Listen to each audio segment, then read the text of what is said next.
everyone, and welcome to this art haul video. My birthday is in 2 weeks, so I decided to spoil myself with some art goodies. I would like to share with you the excitement of receiving packages filled with art materials. First one is from Intingo shop. I ordered a variety of goods: brushes, watercolors, pencils and paper. Right on the top of all that treasure we see a little paper bag. What do you think is inside? There are 2 brushes that I can't wait to try in action. Those are quill brushes. The small one is a Casaneo wash brush from Da Vinci. It's made from synthetic fibers, so it's elastic and springy. At the same time, it's good for absorbing water and giving the color. The second one is a new brush by Borciani e Bonazzi. They claim it is soft but can keep a sharp point, and it should gradually release watercolor on paper. But what really captivated me is the look of the brush. It is so stylish. Let's cut through the cling film. I really don't like to receive parcels packed this way. Also, I really disapprove the use of sticky tape. Why do I need to spend hours removing it from the cardboards before recycling them? And you know the thin plastic film can't be recycled. I wish everyone just used gummed paper tape. Here we have a watercolor tube. I recently watched a video on Lana Gogh's art YouTube channel about fugitive colors. She inspired me to look into the colors I already have, and also find the braveness to intentionally buy a non-light fast color. My first choice was Rose Madder. It's a genuine color. Winsor & Newton are very proud of it, and of course keep their traditional recipe a secret. Here are 2 tiny tubes of acrylic that I needed to finish a painting. What do we have next? Nope, those are not Stabilo pencils. However, they are pencils. I ordered a variety of luminance, Derwent Lightfast and Polychromos in colors I was missing in my collection. I do have already a lot of Polychromos and a few luminance pencils, but it's my first time trying Derwent Lightfast pencils. I ordered 1 graphite pencil from Faber-Castell in the hardness F. I usually use HB or B pencils, but I'm curious to try this one. It is said that it maintains a fine point. Other interesting pencils that you might have already spotted are the Inktense from Derwent. I picked just 4 shades to give them a try. I like to sketch with watercolor pencils outdoors, but sometimes I find them not intense or not pigmented enough. I hope these ones will change the game. Let me know if you have any experience with Inktense pencils. Or graphitint. There are 2 particular colors that I really wanted, but they were not available on the website in the moment I placed the order. If you are curious, my pick was Meadow and Autumn Brown. I don't know yet how do I feel about the design of light fast pencils. They resemble luminance so much. They are both minimalist, elegant and remind me of Scandinavian design traditions. Maybe it's the light wood or the simplicity of the pencil. What am I saying? How a pencil can be complicated. Anyways, I like Polychromos more because it's so much easier to find the correct color when you have a bunch of pencils in a jar in front of you. Here we are at the most interesting part of the unpacking of this parcel, the famous Italian Nila Colori watercolors. Stay with me to see the colors that I have chosen. It was so difficult to pick just 6 colors, but what to do, they are expensive. I can't wait to swatch them and to mix them and to paint with them. But let's firstly finish the unboxing. Here is a little notebook with craft paper by Hahnemühle. I will definitely try sketching in it with new pencils today. And the last envelope contains 4 sheets of Amatruda paper. It's handmade paper from the Amalfi Coast. It has deckled edges and it's made of pure cotton. The paper is 340 GSM thick. The dimensions are 20 to 20 centimeters and each sheet costs €1. We are done with the unboxing of the first parcel and let's move on to the second one. This one is from MomArte, another Italian online art supply store. So much bubble wrap, like they're sending to me fine porcelain dishes.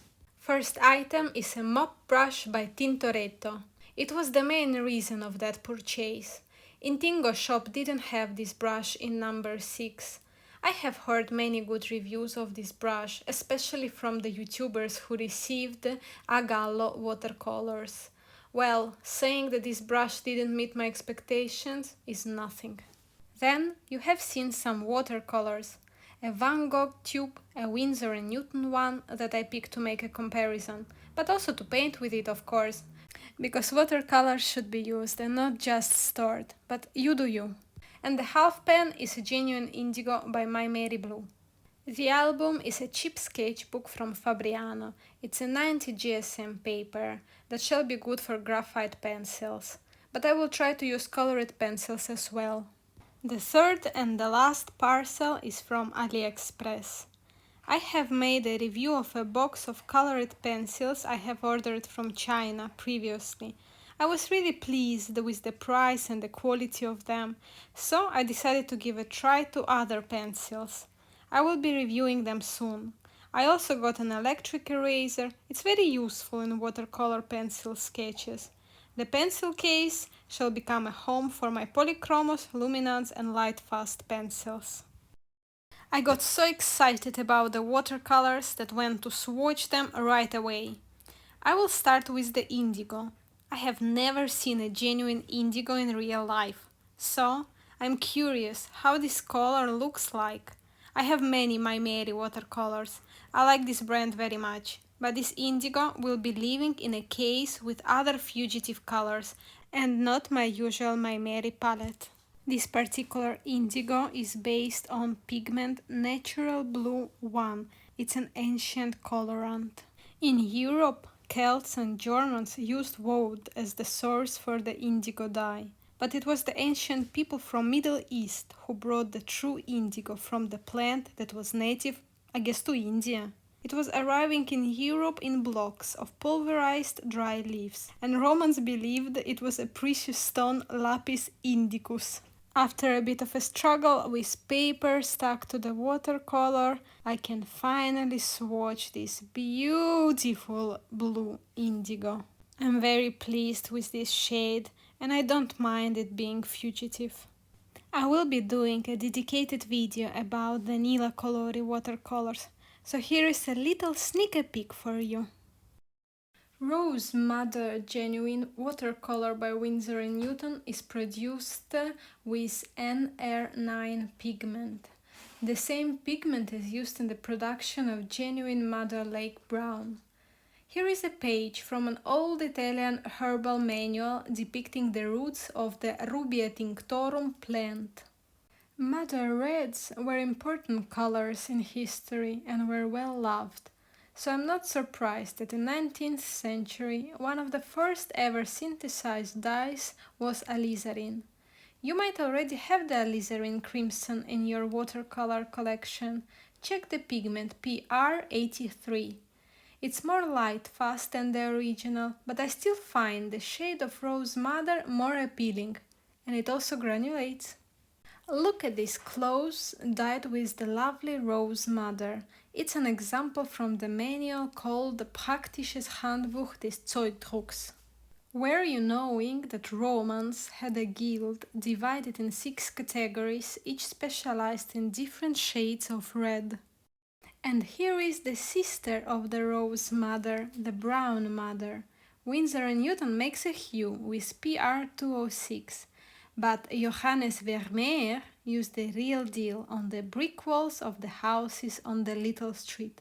I have the original Madder watercolor from Nila Colori, and in one of the next videos we will look more into it and also compare with this hue. The last watercolor left to be swatched is Quinacridone Purple Red by Van Gogh on PV55. Interestingly enough, Van Gogh has 2 colors based on it. If you want to see them side by side, I will add a link to the Kimberly Creek video down in the description.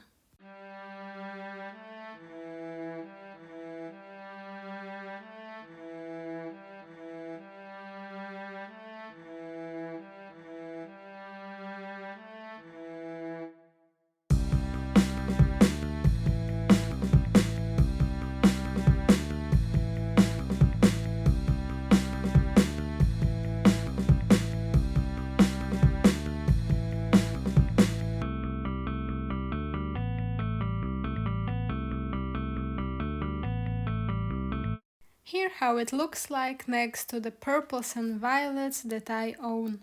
I'm glad that I went for the reddish version of Van Gogh's Quinacridone purple. I think the bluish one reminds more the White Knight's Queen Violet. It's time to swatch the colored pencils. For my fine pencils I create swatch cards, and for the cheap ones that come only in sets I do a table of colors. I like to see the color on a bigger area.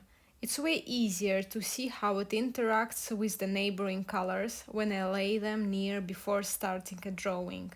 I don't use many colors in my drawings. I'm not into realism and I don't do many blendings or complicated layerings, but I like to lay the pigment thickly on the paper. The first one is from Faber-Castell Polychromos line, Caput Mortuum Violet. I'm surprised I didn't get this pencil earlier, such a lovely shade. It's my first time trying Derwent light fast pencils. They are as expensive as luminance pencils. I hope they are as good as them too. Choosing colors by comparing swatches online is so complicated. Does it happen to you that you expect one thing and then end up with a color of different tone or a slightly different hue or even completely different color? These light fast pencils are actually very similar to what I expected in terms of color.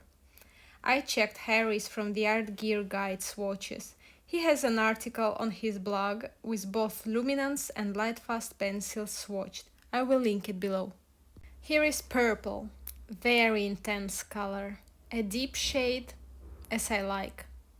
Next one is Nightshade, and it's even darker. I don't think I need black if I have a color like this.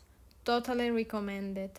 But let's talk about the general performance of the pencils while you look at how the colors I picked up are being swatched. Note that the light fast pencils are 0.2 mm thicker in core than luminance pencils. So if you find them at the same price, it's more convenient to get pencils from Derwent. If you are into details, then Faber-Castell is your choice. Luminance pencils keep the sharp point for the shortest time. Light fast doing a bit better in this area, but polychromos are performing the best. Just do some research about the actual light fastness, or better do your own tests, because some of the colors, even if they have 3 stars, still fade in a year of sun exposure on a vertical window.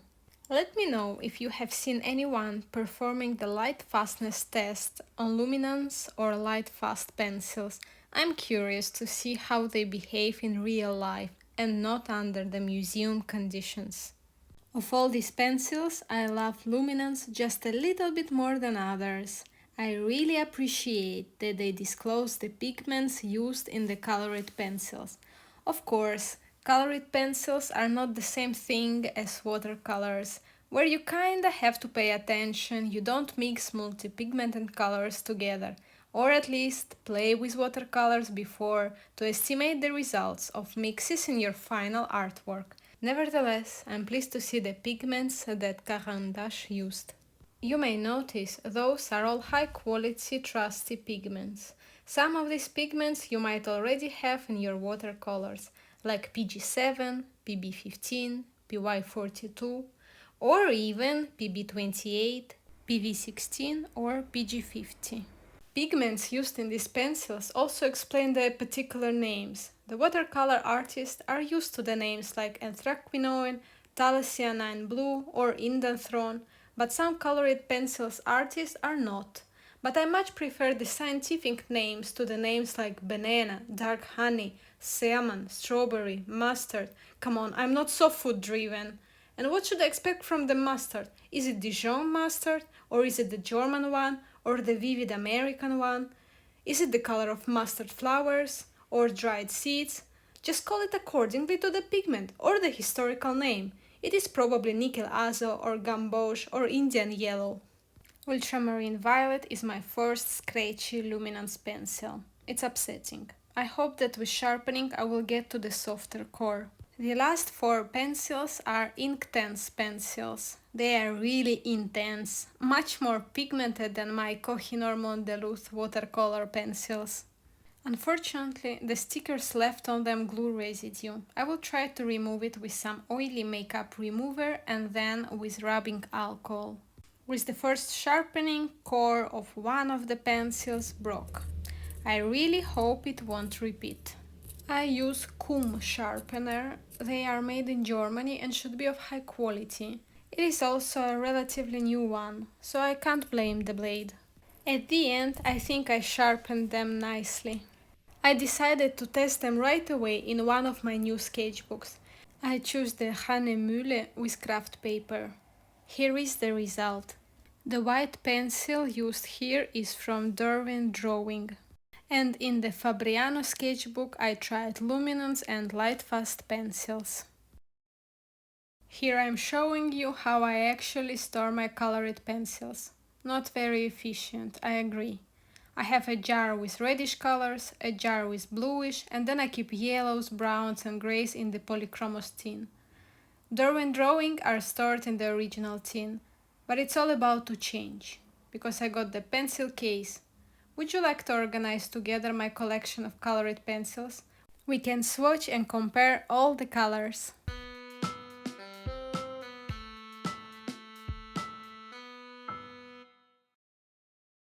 I'm still waiting the response from MomArte regarding this Tintoretto brush. Such a delusion! After seeing so many positive reviews on these brushes and then to get this. I can't even talk about it. I'm upset, disappointed, and I hope MomArte will refund me for this brush. And tell me honestly, would you expect a brush that costs 13 euro to look like this? It's a mop brush. The water retention is important. This is why I chose a quill type. In this case, the bristle hairs shall not be drowning in glue, but instead tied with a thread, glued at the very bottom and then secured with a wire. I don't even start with the aesthetics. It's so ugly. After this one, I don't even feel like buying any other Tintoretto brushes. Do you have any experience with them? Please write me in the comments if you are actually happy with your Tintoretto brush. I will update you on the progress in the next video. See you soon, bye, and have a nice day.